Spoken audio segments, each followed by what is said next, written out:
She was working so hard in social services until she realized she was working for broke and didn't feel like she was making the impact that she really wanted to make in the world.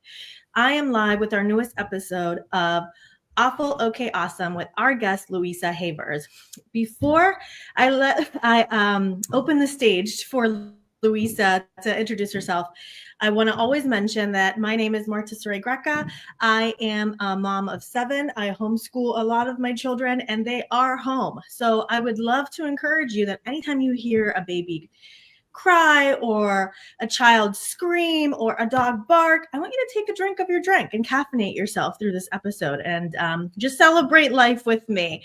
I'm also a financial rep, and if you are in the United States, I would love to help you find hidden money in your life and how to grow it and protect it. Without further ado, Louisa, who are you and what brings you to what you do today? And then we can get into your story. Oh, thank you, Marta. Thank you for having me. It's wonderful to be here with you. I am on the other side of the world in Thailand at the moment, which is just a blessing to be here. And I am a success advisor to 6 and 7 figure entrepreneurs who want to have more fulfillment in life without burning out and all the hustle, and to be able to do it in an energetically aligned way. So that's what I'm focused on at the moment. But life wasn't always Wonderful. me doing that, for sure. Wonderful. And I want to get into your story because the show is about stories of trials and tribulations turned into passion and purpose. So what that means is, what is that journey? And every time there's a guest, we laugh because there are about 10, and it's like, pick one, and then you can come back on. I want you to come back on the show and tell all the other ones. So the ones that Luis is going to tell you is really the inception of your business and what a lot of business owners can relate with. And again, the show is about just stories of hardship or just a challenge or something wasn't quite right. So you shifted. And just like we say in my latest book that you can get on Amazon, Course Corrected, it's not a pivot, it's your path. So what was that path for you? What happened? Oh, it's so funny because it's such a long time ago now, but I wouldn't be here in Thailand today if I hadn't taken that path. And so if we go back, oh gosh, we've got to go back a few years now, Marta. But over 9 years ago, I left my full-time job in social services, where I was leading on a high-profile portfolio, senior manager, and had been working with them for 13 years. And to be honest, I kind of fallen into it. It was a job that I could do. I was a single mum. The kids were young. I was able to, work from home at some time. So it had a bit of flexibility built in. But what happened was that ultimately, because I'd fallen into it, because I had young children, it wasn't really my passion. It wasn't, something that I'd always, when I grow up, I want to work for social services. Never did I say that as a child. But what happened was I was actually very good at it. And with it, anyone working in the public sector will know that there's a lot of firefighting. You're working with, diminishing budgets, services being cut left, right, and center. And it's a very stressful environment to work in. And whilst I was working there, I thought this was it, and I was thinking, like, I was exhausted. I was burnt out. I was working all the time.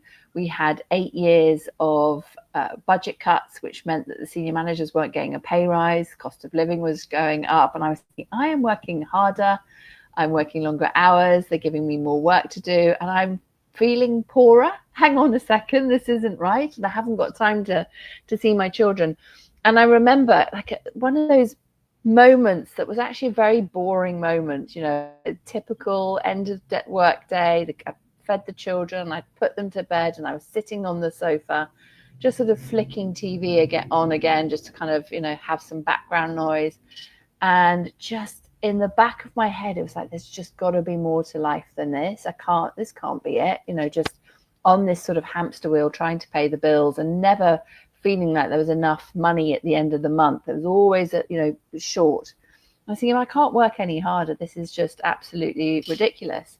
And at that moment in time, I was thinking, right, what on earth am I going to do? This is all I had known at that moment in time. But it was actually when my father died that I realized that I had to claim more of life, because he had done that, bless his heart, that classic thing of, when I retire, I'm going to, travel more. When I retire, I'll have another exhibition for my art, because he was an artist, he was an amazing artist. When I, everything was put, into the future. And sadly, he didn't get to have that retirement that he desired, because he was ill health retired, and he had a period of ill health for many, many years that, curtailed his dreams. And then he passed away. And that was just sitting at the back of my head thinking, I am literally going down the same path as my father, working too hard, saying, I can't do this. I can't have, a holiday here because I've got to, do this work for social services. Oh my word. I mean, the programming that we're all holding as to why we follow through on those, those decisions and those behaviors. And Marta, I was gifted and I say gifted because it really was that, course correction, as your book so beautifully puts it. By the way, one of the people you're watching on video just brought me coffee. And as you so said beautiful. Yeah, that's beautiful. Divine timing. Mm-hmm. So yes, I was gifted a nice big bout of shingles. A nice big bout of shingles. Yeah, and post-viral chronic fatigue, which put me in bed for 6 months. And what was not lost on me was my father's ill health started with shingles. And that's why I say it was a gift, because it was like, I've always been someone that's looked at patterns and messages and signs in the universe and all that kind of stuff. And so for me, that was my big wake up call of, Louisa, you have to take action right now to leave, because this is just going to be more of the same in social services.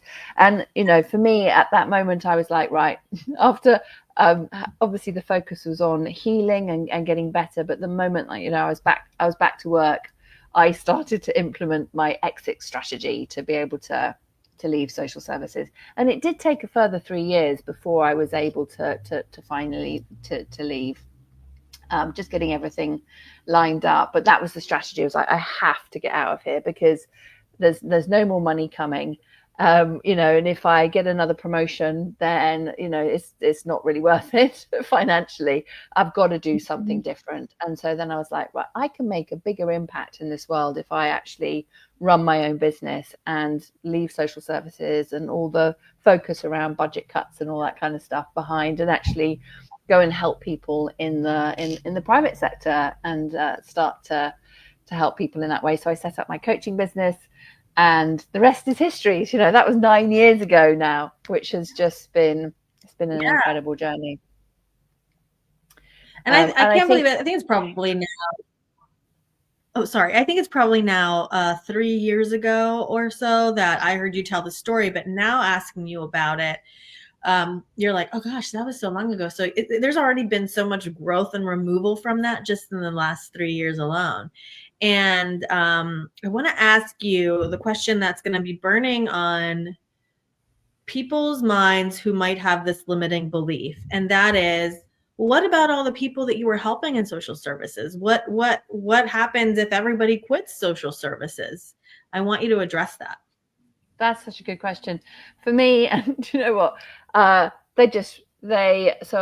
They will just have somebody else work there, because there's always someone else that's willing to do that work. And not just that, who maybe finds it to be their passion and their calling and are so happy to do it. So you're kind of doing a disservice to all the people that you're helping if you're just like begrudgingly going into work every day. So there is that like, oh, I have to do this because if I don't, then who will? Somebody out there exists whose dream job it is to have that salary that's perfect for them, and they will thrive in it. And if it's not you, and if you're dreading every single day, you are doing a disservice to all of the people that you are, air quotes, quote unquote, helping. Yeah, there's always somebody else that will come in and take your place. I remember hearing many a story about my successors after I left.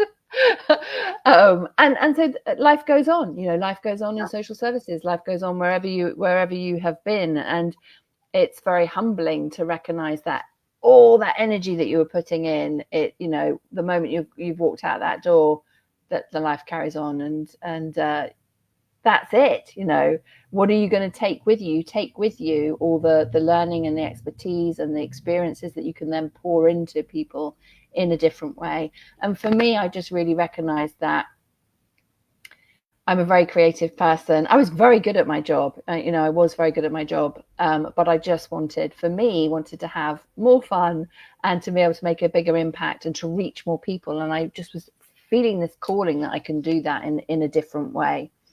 And so, you know, for me, I also, now I know, is that I am supposed to be an entrepreneur and not work for somebody else. And I think why I stayed in social services so long was I loved it. It was a little bit like being an entrepreneur. You know, you would have your own business within a business. And so they would say, Louisa, go and sort this out, you know, help stop people from going into hospital. And they'd be like, there's your contact over in hospitals. Off you go. And so you had to create something all the time with very limited guidance. So I did love that aspect of it. But yeah, shout out to anyone who's working in social services and the police and the health services, because it's not for the faint-hearted. And you know, I'm very, very grateful for all the people that are working in those services, because they're phenomenal and you can make a huge impact. There's some very, very good people working in those services. We actually find that people working in those services also then make the best team members for us at Primerica, because they have this passion for helping people. They want to change people's lives. They want to save people's lives, but they're getting burnt out by all the red tape and the thankless changes constantly, right?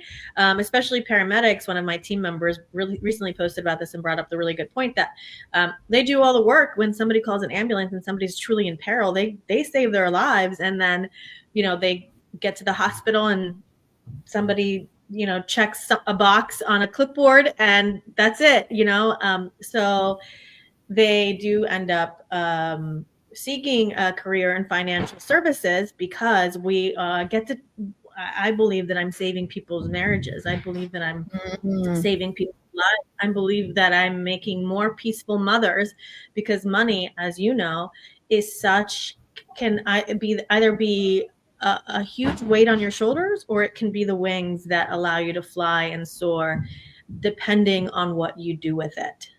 What are your thoughts on that? Oh, I think money's an ascension tool. That, you know, the more money that you can create and that you can have, you can create more opportunities for other people, which is just phenomenal. And I've seen, you know, I work with people from a different aspect to you, but with wealth, helping people to break through the previous identities that have created their current levels of wealth, so that they can create more wealth and prosperity for themselves, for their families, for their communities around them. Because I think the more and more that we remove these collective programmings, our personal programming, so that we allow ourselves to create more, then this is just incredible, because we're able to grow, for people to have more opportunities and choices and all the things.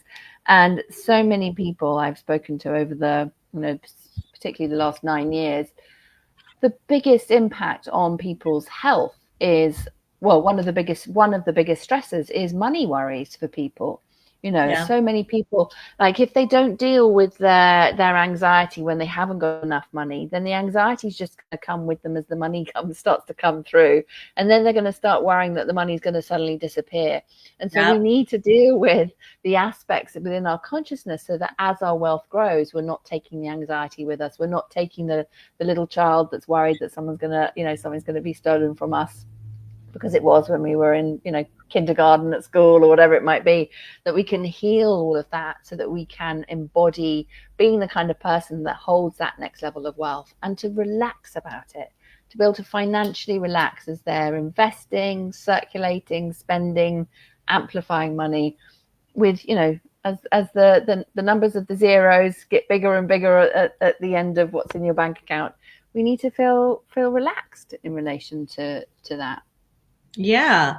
And you also just mentioned this, but it doesn't mean that we're working with people who don't have money, who are struggling to pay the bills. It means that often I am working and you are working with women who are making hundreds of thousands of dollars a year and even have hundreds of thousands of dollars in a savings account or in a checking account, but they still do not feel at financial peace. And you work with people who, well, they grow up with that lack, and therefore they doesn't matter that they see all this money coming in and out or that they have it in the bank. They still feel like they lack, and therefore they kind of hang on to it and don't really make big moves or investments because they're so afraid they're going to lose it.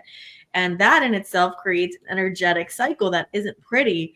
But I find that that first step to raising your wealth consciousness and being able to be in flow and peace and traction is to getting that clear picture. And okay, well, you have this money comes in, what are you going to do with it? And then they just having that plan feels like so much more rest in their lives and within their body. And then I also do refer them out to people like Louisa, because I will work with them on the mindset a little bit, but there's programming that needs to be healed. Yes. And then I'll also tell them to go to church and talk to Jesus, because that's going to be the biggest thing for them too. Absolutely. I'm on a journey myself. I have to be fully transparent. I'm on a journey myself. I have to be fully transparent about that.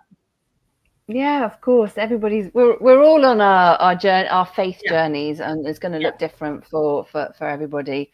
And I think that the aspect that you were talking around the energetics piece, if we can just go back to that, because I think one of the things that I really recognize that can hold people back, that not a lot of people will be aware of. So just inviting people to contemplate this, because I always say to my clients, there's 3 states of energy that we're in at any one moment in time, and we can be in all of them at all the moments in time.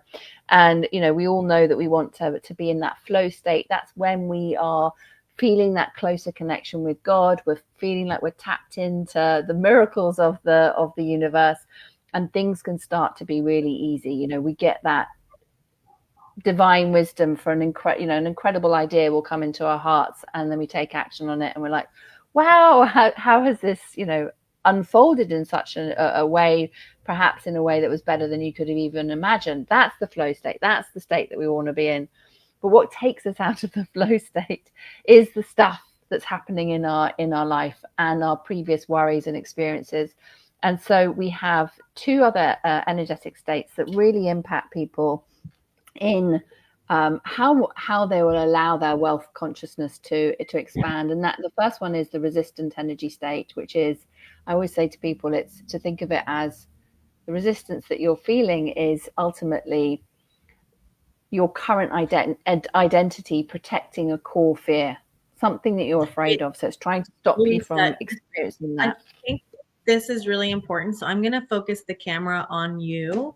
And then if you don't mind, yes, this is live. People are going to be listening to this again, but I really want to focus the camera on you, because I want to make sure that we spread this message through the social promotion of this episode. So this is really important. So sorry, go on. Whoop, that's me. Oh, there you go. No worries.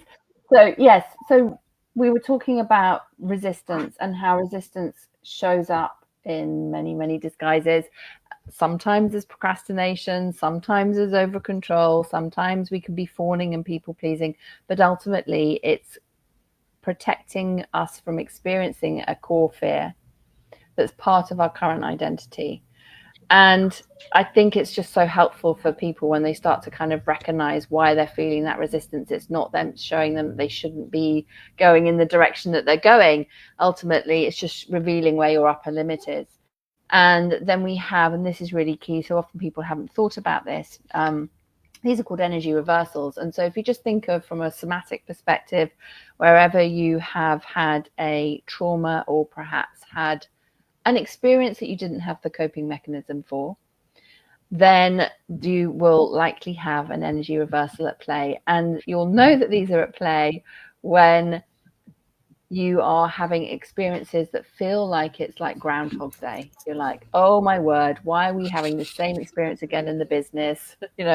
Team member has dropped out exactly at the same time as, the last time it happened, or, we can't seem to get above a certain revenue stream, within the business.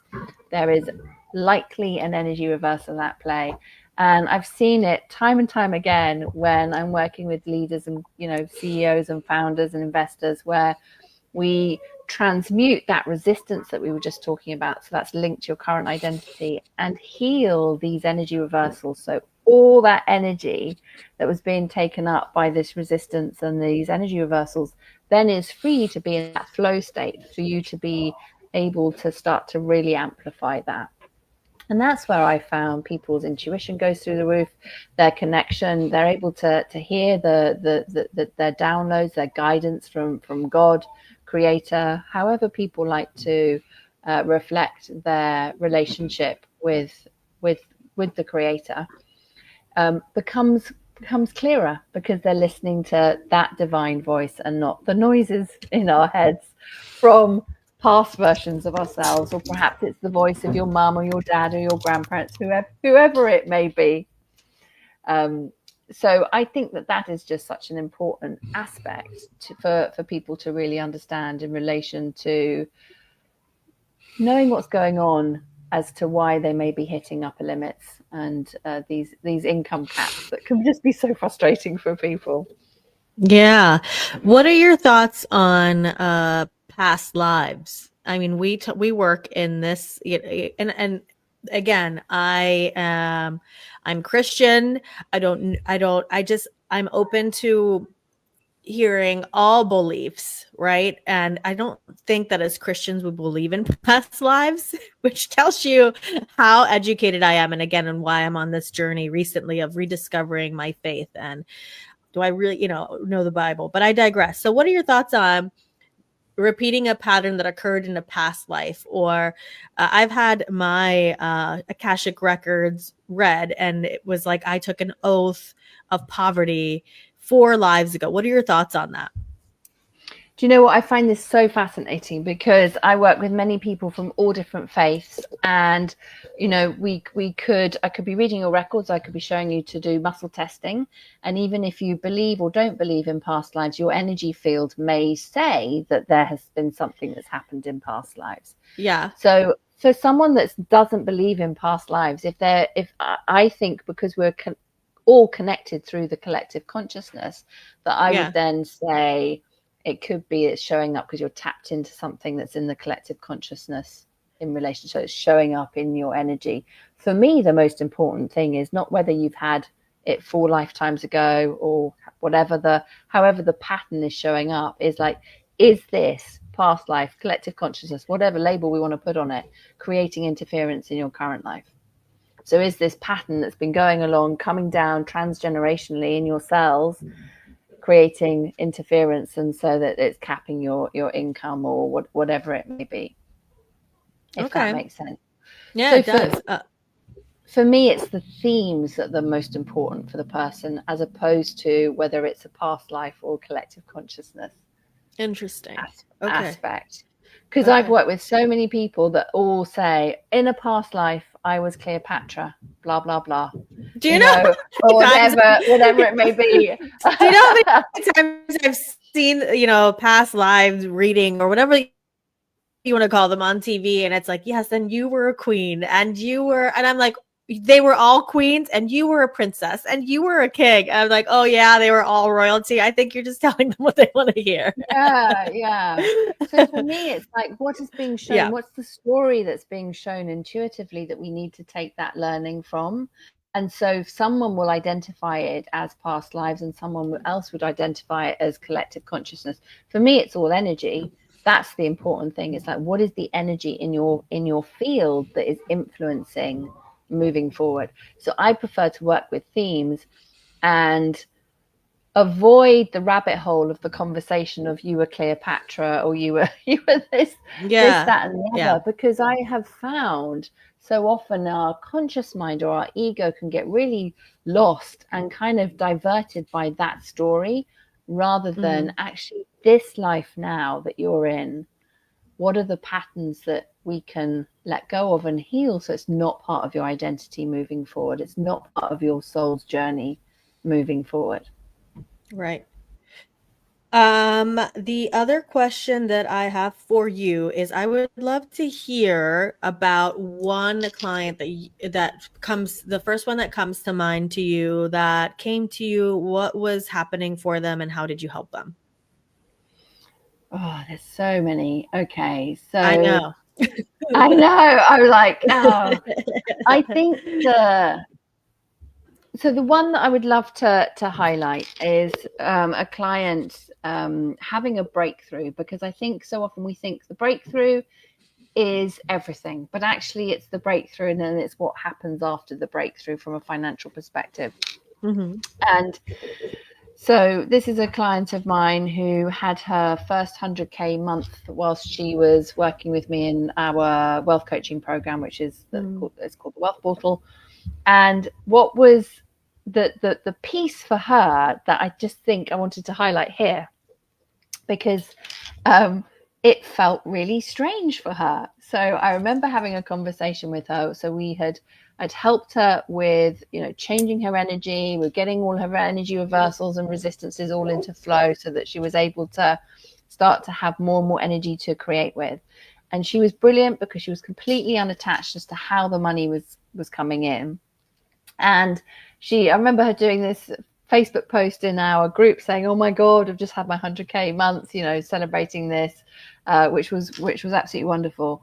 But the sticky bit for her was the fact that it felt easy was feeling difficult for her, if that makes sense. Mm-hmm. And so this was the piece where I always say to our clients is, okay, so we can have the breakthrough, but to hold it, that new level of ease, that new spaciousness, that now needs to start to become normal. Otherwise, we start to go back to an old default set point where perhaps struggling is easier to manage because we know what to do. And the example for her was, she was like, I don't know what's going on, but like my Facebook ads are all working. And this is really weird because I've got nothing to do. Like, they're working, they're in flow, people are coming in, people are signing up, all the things.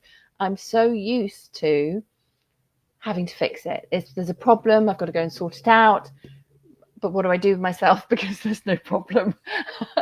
and I Right. think this is just a beautiful example of how important it is for us to be able to, we're doing the energetics, but then to really embody breaking through and holding that next level. The key aspect is creating our identity of that version of ourselves who's it's normal. We have a new set point in our bodies that it feels normal for it to be more easy, Yeah. effortless. This isn't about kind of trying to bypass problems in business, because we all know, lifes and stuff happens. But this is about, what are we at this next level of consciousness? How do we navigate that and to hold that next level so that it's not like a breakthrough and then our nervous systems are crashing under the pressure of it. Which is why I wanted to highlight that, as so anyone that's like, I've broken through and then I just lost it all, is that it's just that feedback of the next level is to create that identity so you're fully embodied in that next level so that you can hold it. Does that make sense? It makes absolute sense, because I think that the same people that feel suffering in life and they're like, I can't catch a break. Oh, why does this keep happening to me? Those aren't necessarily the people that you and I work with, but there is a large amount of them that don't realize that they are actually addicted to the hardship. And as much as they might say, oh, this is so tough, like I can't, I just can't catch a break, I can't stand it, I hate it, they would not know what to do with themselves if and they will not accept that, because somebody comes to mind, for example, who had a younger sibling who was very sick growing up. And so this younger sibling got all of this attention and got a different preferential special treatment because they were sick. There's like no other way around it. And it was a big family, and she was the oldest sibling. So now as an adult, there are all of these ailments that there's a constant conversation around, and it's just like one thing after the other, and there isn't the realization and that you have this subconscious belief that this makes you special because your younger sibling had one thing after the other and got all the attention, got all the love, got all the admiration, got all the praise of, isn't it wonderful that she's alive? And so it's something, and it's hard because you you have to wait till somebody is ready to accept that message and comes to you and says, can you help me, I'm suffering, because it is not going to be well received, because they'll take offense to it. Like, what do you mean I like this suffering? I didn't ask for it, I don't want it, I don't pray for it, so it's hard. So how do you address people who you feel need your help? And I'm sure there's so many professionals listening to this, like, I could totally help them. How do you do it? Yeah, you've hit the nail on the head. Our brains and our bodies get addicted to these default set points and the emotions that we feel at those set points. So we can get addicted to shame, we can get addicted to stress. And of course, we're consciously going, Louisa, I'm not addicted to shame, I'm not addicted to stress, anxiety, all the things. Doesn't matter what we consciously think, the body will be like, it's more normal for me to feel shame. So I want that chemical reaction. Thank you very much. And so we can actually get withdrawals from these set points. And energetically, then we just start to find ourselves recreating the scenario, so we get to feel more shame and we get to experience more stress or whatever it may be. I would invite the listener to know that your subconscious has 100% success rate in delivering your programming. Fact. So whatever you're creating your reality is coming from your subconscious. And so if you're suffering all the time, then there's something in your subconscious that's just running a beautiful program. Your subconscious has got you. It's just trying to deliver 100% success rate. And our bodies, as part of our consciousness, are going to be feeling those withdrawals when suddenly the stress goes away. Like my client who was like, this feels really weird. She was having withdrawals from the stress. Her body didn't feel like, hang on, this is the new normal. This is the new set point that I'm creating, where my body can actually relax, and it knows how to relax, and it's not trying to go back to creating stress or shame or anxiety or guilt or all the other ones that we have. So my invitation would be to anyone who's feeling that is to become aware of set points, emotional addictions within our body, just to normalize it and to go on the beautiful journey of understanding what is in your consciousness, what is buried in your subconscious that is creating this reality, so that you can take control and program it so that your consciousness can give you 100% success rate with different programming. Right. Because it absolutely can. It absolutely can. Yeah, because you might be saying, I can't stand conflict, I hate drama, but it's being perpetuated in your life by your subconscious. So I do want to say that during this very serious moment, there was my toddler chanting and stomping his feet right above me. So if you heard that, I encourage you, take a sip of your coffee to caffeinate.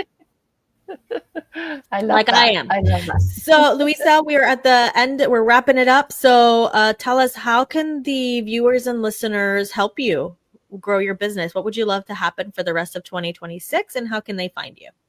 Oh, lovely. Thank you so much. I would love for everyone to come and join us in our free masterclass that I do. I run free wealth energetic masterclasses every couple of months.